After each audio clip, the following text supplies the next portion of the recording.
전 세계 투자자들의 시선이 두 가지 소식에 집중되고 있습니다.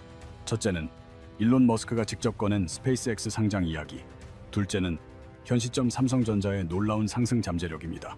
오늘 영상으로 그 궁금증을 시원하게 풀어드리겠습니다. 바로 시작하죠. 먼저 스페이스X 소식부터 살펴보겠습니다. 스페이스X가 어떤 회사인지는 대부분 잘 아실 겁니다. 구독과 좋아요는 더 나은 콘텐츠 제작에 큰 힘이 됩니다. 부탁드립니다. 일론 머스크가 설립한 민간 우주 기업으로 펠컨 9 로켓을 통해 전 세계 우주 발사 시장을 거의 독점하고 있으며 스타링크 위성 인터넷 사업도 운영 중입니다. 그런데 이 기업은 오랫동안 비상장 상태를 고수해왔습니다. 이유는 명확합니다. 상장 시 분기별 실적 공개와 주주들의 간섭으로 단기 성과에 얽매일 수밖에 없게 됩니다. 머스크는 그런 상황을 원치 않았던 거죠. 화성 이주를 꿈꾸는 이가 분기별 주당 순이익에 연연할 수는 없는 노릇이니까요.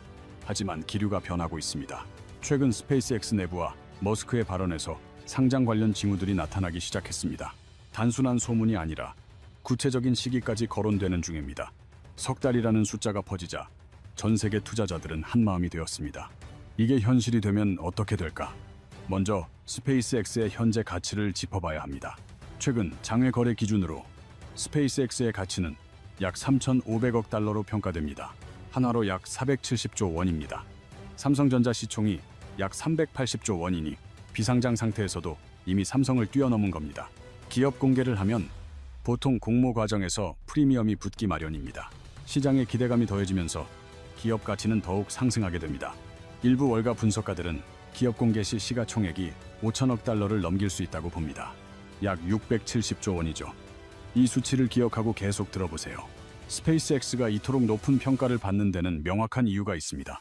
단지 머스크의 회사라서가 아닙니다. 이 회사의 사업 모델은 이미 막강한 현금 창출 능력을 증명하고 있습니다. 핵심은 스타링크입니다. 스타링크는 현재 전 세계적으로 약 700만 명 이상의 유료 가입자를 확보했습니다. 월 이용료는 지역별로 다르나 평균 100달러에서 120달러 선입니다. 단순 계산으로도 월 매출이 7억에서 8억 달러에 이릅니다. 연간으로는 9조에서 10조 원에 달하는 순수 구독 수익이 발생한다는 뜻입니다. 이 수치는 계속해서 증가하고 있습니다. 아직 서비스되지 않는 지역이 훨씬 많기 때문이죠. 여기에 로켓 발사 사업 수익도 더해야 합니다. 펠컨 9 로켓의 1회 발사 비용은 약 6,700만 달러입니다. 이게 경쟁사 대비 얼마나 파격적인 가격인지 아시나요? 과거 나사의 우주 왕복선 1회 발사 비용은 약 15억 달러였습니다.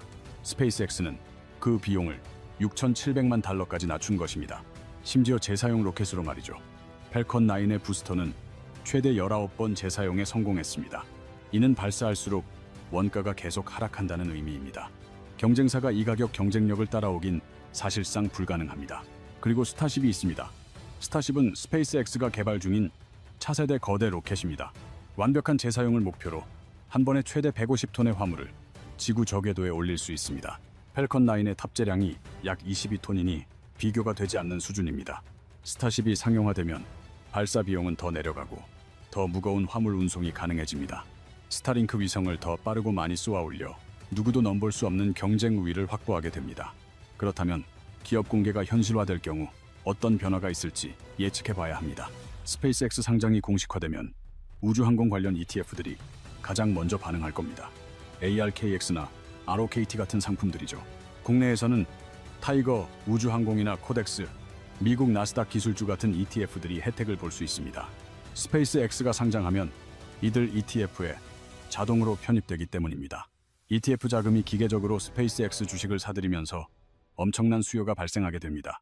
하지만 이는 단순히 스페이스X 한 기업에 국한된 이야기가 아닙니다.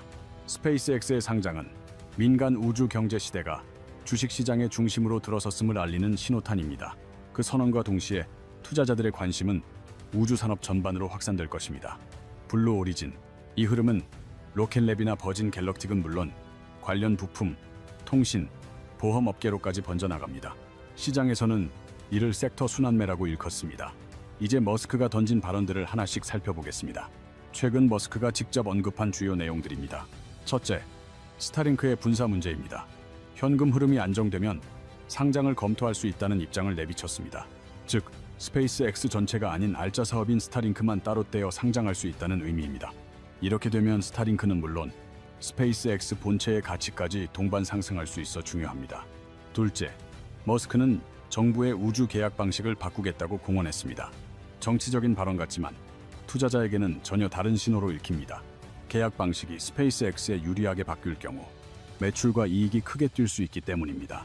나사와의 계약이라든지 국방부 계약 등이 모두 스페이스X로 집중될 수 있다는 뜻입니다. 셋째는 화성 이주 계획입니다. 머스크는 2026년까지 화성에 무인선을 보내겠다는 목표를 다시 한번 강조했습니다.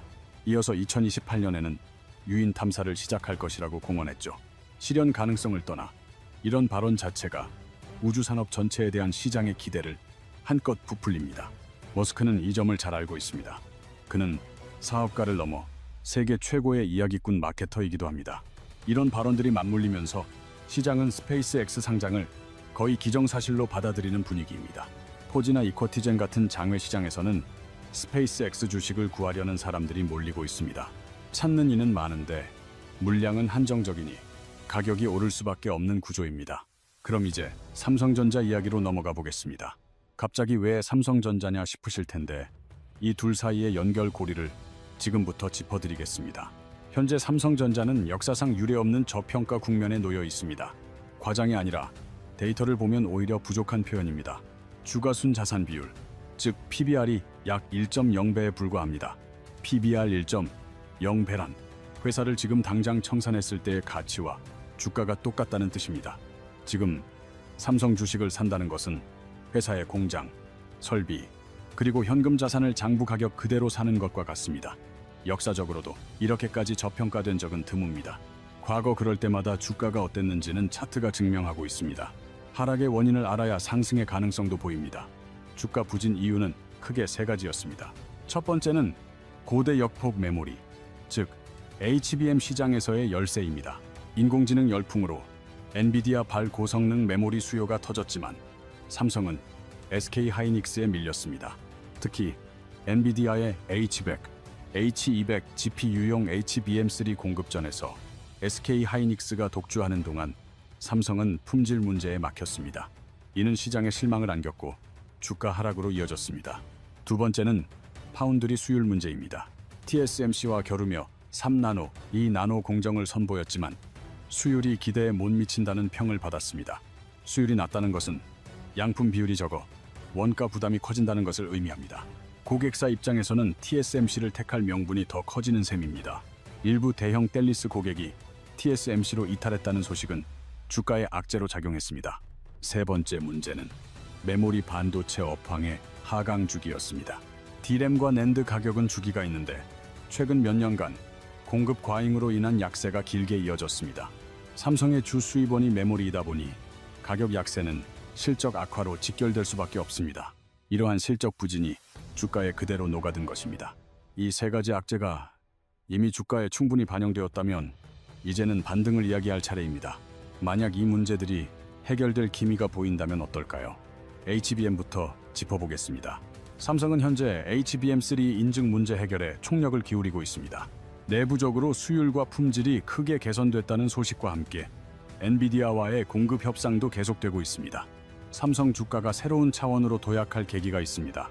바로 엔비디아의 차세대 AI 칩, 블랙웰 GPU용 HBM 공급사로 확정되는 것입니다. 이는 단순한 희망사항이 아닌 물밑에서 실질적인 논의가 오가고 있는 현실입니다. 파운드리 사업 또한 중요한 변수입니다. 삼성은 이 나노게이트 올어라운드 공정에 막대한 자금을 쏟아붓고 있습니다. GAA 기술은 기존 핀팻 방식 대비 전력 소모는 줄이고 성능은 높인 차세대 공정입니다. TSMC 역시 이 나노 공정부터 GAA를 쓰지만 삼성이 양산 시점을 앞당긴다면 우위를 점할 수 있습니다. 그렇게 되면 퀄컴이나 AMD 같은 벨리스 기업들의 주문 일부가 삼성으로 향할 수 있습니다. 메모리 업황이 저점을 통과해 회복 국면에 접어들었다는 분석이 지배적입니다. AI 서버 시장이 커지면서 서버용 D램 수요가 급증하는 추세입니다. AI 모델 훈련에 필요한 메모리가 예전과는 차원이 다릅니다.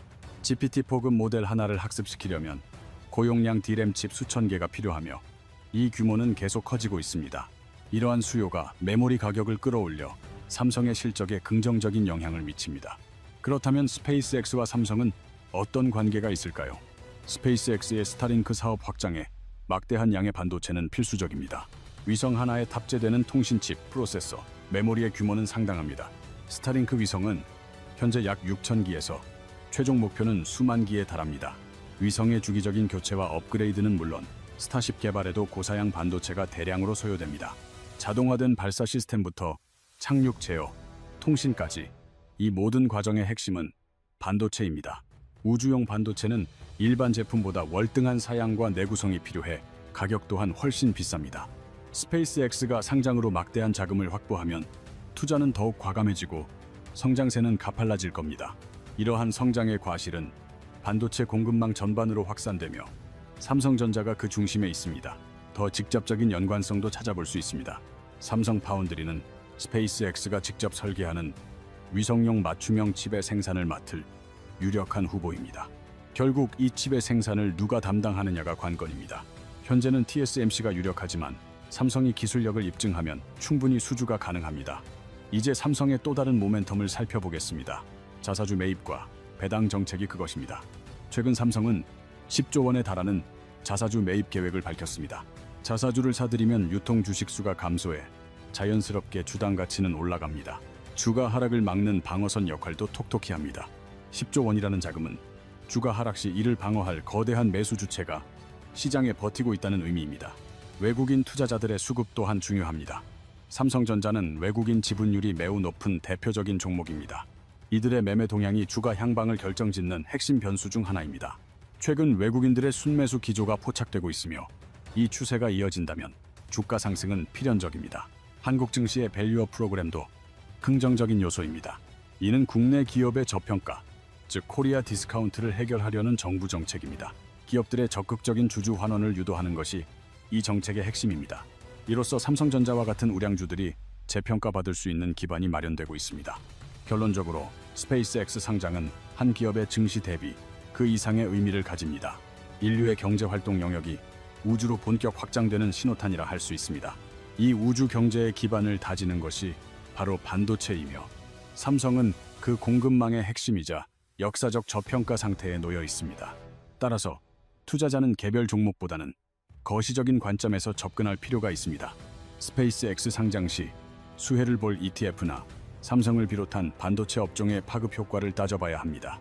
국내 상품 중에서는 타이거 반도체나 코덱스 반도체 ETF가 대표적인 수혜주로 꼽힙니다. 물론 잠재적인 위험 요소도 고려해야 합니다. 스페이스X의 상장이 지연되거나 무산될 가능성을 배제할 수 없습니다. 머스크는 이전에도 시장의 기대를 저버린 전력이 있습니다. 테슬라 상장 폐지 해프닝이 대표적 사례입니다. 기대감이 주가에 과도하게 반영될 경우 실망 매물 출회로 이어질 수 있습니다. 삼성전자 역시 HBM 인증 지연이나 더딘 업황 회복이 단기적인 주가 하락 요인으로 작용할 수 있습니다. 파운드리 시장에서 TSMC를 추월하는 것은 결코 만만한 과제가 아닐 겁니다. 투자를 결정하기 전에 이런 현실을 직시해야 합니다. 하지만 거시적 관점에서 두 거대 서사가 만나는 지금이야말로 주목할 가치가 충분한 투자 적기입니다.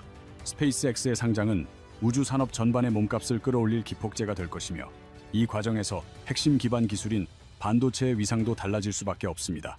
그리고 이런 가치 재조명 국면에서 삼성전자는 가장 유리한 고지를 점하고 있습니다. 끝으로 이 한 가지는 분명히 말씀드리고 싶습니다. 현재 가장 큰 투자 리스크는 아무런 행동도 하지 않는 것입니다.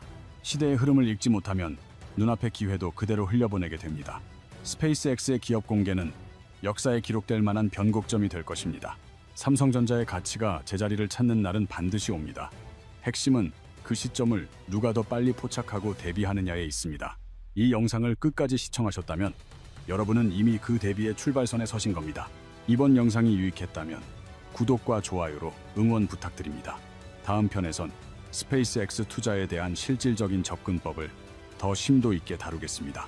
상장 전 주식을 매입하는 노하우, 관련 ETF를 활용한 우회 투자 전략, 그리고 삼성전자의 매력적인 진입 가격대에 대한 심층 분석까지 약속드립니다. 시청해주셔서 고맙습니다. 오늘 준비한 내용은 여기까지입니다.